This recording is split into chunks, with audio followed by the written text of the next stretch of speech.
Today I'm directing my administration to cut through the red tape, break through the bureaucratic hurdles, and make this project a priority.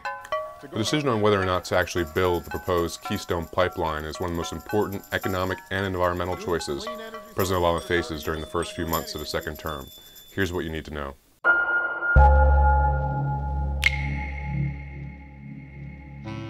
The Keystone Pipeline is a proposed project that would take processed oil from Canada's oil sands in Western Canada and Alberta and pipe it down to the Gulf Coast in the U.S.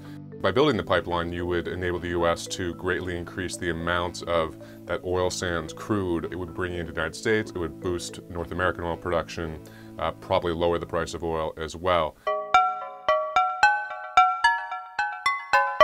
There are three main reasons really why environmentalists are very much opposed to this project. One is the potential for a spill you'll have with a pipeline of any sort, especially one that in this case will be carrying very heavy unconventional oil that can do more damage to the local land if there is actually a spill.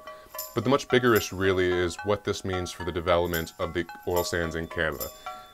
Oil sand oil is much more carbon intensive than conventional crude. That means the whole process of actually getting out of the ground, processing it, burning it, releases a lot more carbon than the equivalent amount of oil from Saudi Arabia, from Texas, for instance. And then third, the actual process locally in Canada of the oil sands can produce a lot of pollution, and there have been concerns about water pollution for downstream native Canadian populations. And so environmentalists worry that if you build a pipeline like this, you're essentially hooking the United States on this unconventional crude oil sands, and therefore you're encouraging Canada to continue developing them. The State Department, which has jurisdiction over this project because it does cross international borders between the US and Canada, is still looking at the project, still coming up with its report. We expect that to be sometime in the spring, maybe March. They'll actually come forward with it, and then of course it'll be up to the President to really say yes or no for this one.